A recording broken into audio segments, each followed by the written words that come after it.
Hello lovelies, here we are. I'm Novella, the English coach, and today we're going to take a look during this free class of all the present tenses in English.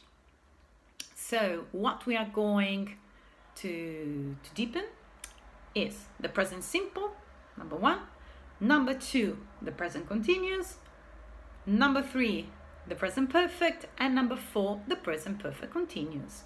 Okay, so let's start with fabulous present simple. It's the first tense we all learn in our English courses. Basically, we use the structure is as follows. You have the main verb, which remains the same for all subjects except the third person. So you say I play, you play, she plays with the S. So please remember, it's only this third person, he, she, it, that adds the S form. Okay? Then of course, we play, you play, they play.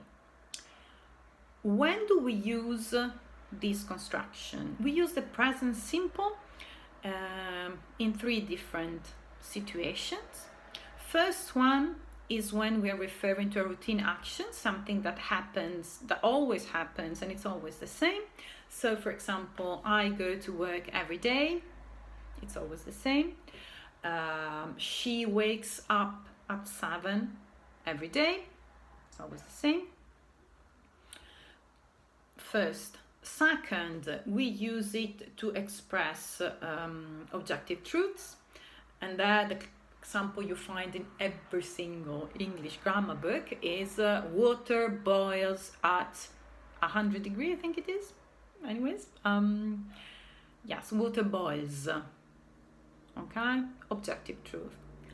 Third, you use the present simple when you're referring to the future, but only when you're speaking about something scheduled. For example, the train leaves at 10 o'clock. The movie starts at 9 p.m. Okay. Negative form, you use do not contracted in don't, does not contracted in doesn't. So I do not go to school, or I don't go to school, she does not play volleyball, and so on and so forth. Question, you just change the order. Does she play basketball? Do you go to school? A little attention here, little. When you have does or doesn't, you do not put the S at the end of the main verb. So does she speak English? She doesn't speak English. Okay, very good. Moving on, we go to, what was it? Present continuous, which translates, it's the same as Italian, it translates sto facendo, sta mangiando, stiamo giocando. Yes?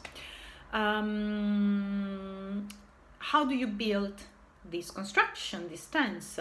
You use the verb to be and not the verb stare, to be, plus the verb with the ing or gerund form. Of course, the verb to be needs to go to follow the person. So I am playing, she is speaking, they are studying, whatever. Okay, when do we use this tense? Here we have 2 main ways of using this tense. The first one is when we speak about an action taking place in this moment, whether it's a singular action or it's a longer action, doesn't matter, but the focus is on this moment and on the process. Okay, so for example, I can say I'm teaching English. In this very moment, I am teaching English. Or I can also say I am studying at university. Okay, because yes, it's a period. It's a definite period of time. I will be studying at university, hopefully. So it's a longer period of time, but in this moment, that's what I'm doing. Okay? And that's the first case. Second example, when you use the verb, this present continuous, is when you are speaking about the future again, like in the present simple, but especially when you're referring to an arrangement, so something you organized with somebody else. Okay, an appointment, for example. So you can say, I am meeting my boss tomorrow. I am going to the doctor at 10. They are all expressing a future action for which there is an arrangement. Okay? Super. And then we close the first part of the present tenses, present simple and present continuous. At the same time, that's in the same way, we have the present perfect and the present perfect continuous. Present perfect, what's the construction of the present perfect? The present perfect you created using the verb to have, so have or has, depending on the person, plus the past participle. So I have gone, she has been, they have walked, and so on. Now, when do we use this tense? What does this tense express? So for Italian native speaker, present perfect and present perfect continuous are quite difficult to understand because in Italian there is no equivalent. For us, it is not important whether an action is still happening. Either an action happens now or it happened in the past. So in Italian, in Italy, either you use the present or you use the past. The present perfect, however, and also the present perfect continuous, they highlight an action that started in the past and is continuing until today with the present perfect. For example, I have played softball for 10 years. It means I started playing softball 10 years ago until today. Okay, so it's an ongoing action until the moment of today. That's when you use the present perfect. First case. Then there's a second case, a tricky one, because the present perfect can also be used referring to the past. But it's a past that we do not know when exactly took place. Okay? If I say, for example, I've just read a book. Okay, I completed the action because I finished reading the book. I've just read the book, but you don't know when. If I say I read the book 3 years ago, I'm saying 3 years ago. So I need to use the past simple. Okay?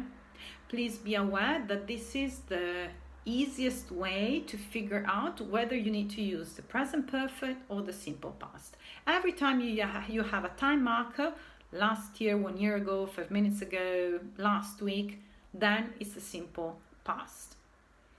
When we don't know, present perfect. Now, we said we built the present perfect with the verb to have plus the past participle. Past participle, please remember, we have regular and irregular verb. Irregular verb, you must study them. No other way out. Regular verb, you add ed at the end of the verb. So, I have played, okay? Please do not say played. I have played. Or I have spoken, which is irregular. If you're Italian, and if like many people in Italy, you've been studying irregular verbs in this nice table where you had the infinitive, the past simple form, and the past participle, is the third column you need to memorize. Speak, spoke, spoken, for example. Okay? Negative form, you use not, referring to the verb to have. I have not, I haven't played softball for 10 years. She has not, she hasn't played softball for 10 years. Okay? Question, again, you change the order. Have you played softball? Has she played softball before? Okay, good. I think that's it for the present perfect. Let's move on. Last but not least, the present perfect continuous.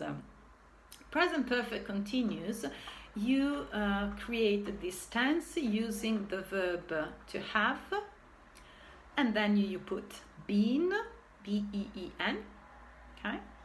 And last but not least, you put the verb in the gerund or ing form. So, I have been playing softball for 10 years. Okay. What's the difference between I have played softball for 10 years and I have been playing softball for 10 years? So both of them highlight an action that started in the past is continuing today. But with the continuous form, you have an idea of future as well included. So if I say I've been playing softball for 10 years, it means I started 10 years ago, I'm playing today, this year, and I'm likely to play softball in the future too. Okay, while if I say I've played softball for 10 years, it's only until here. I started until now. There is no future, not necessarily. I mean, it can be, but it's not included. To have this idea of future, you say, I have been playing softball. That's why a lot of time you use this tense when you're introducing yourself, maybe in a company or whatever, and you say, I have been working in this company for 5 years. Okay, because it means that you're likely to keep working in this company. Okay, so be careful and not to say I work in this company for 10 years. That's a no.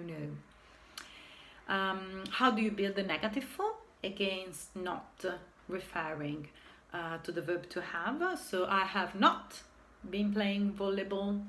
She has not been playing volleyball. Or she hasn't, I haven't, and so on and so forth. When it comes to the question, again, as usual, you invert the elements in the sentence and you say, have you been playing volleyball? Has she been playing volleyball? And so on and so forth. So that's it. We saw 4 different tenses in the present. That's all the tenses you have in English referring to the present. Present simple, present continuous, present perfect continuous. If you found it a bit difficult to follow me as I was speaking, please check the link downwards so you can open the article on my blog and you can download the PDF with all the grammar explanation. Please be aware, even if you understood everything, which is totally great, good for you, please remember that at the same link down you can access to the PDF file, PDF with the article, with the PDF of the explanation, but also a nice PDF with some exercises to practice. And of course, you also have the keys to the exercises so you know how it's going. Good. So if you like this video, please just hit the button. If you have any question at all, feel free to ask them in the comment and I will be super happy and delighted to get back to you. So now, so good. Thank you and have a nice, lovely day.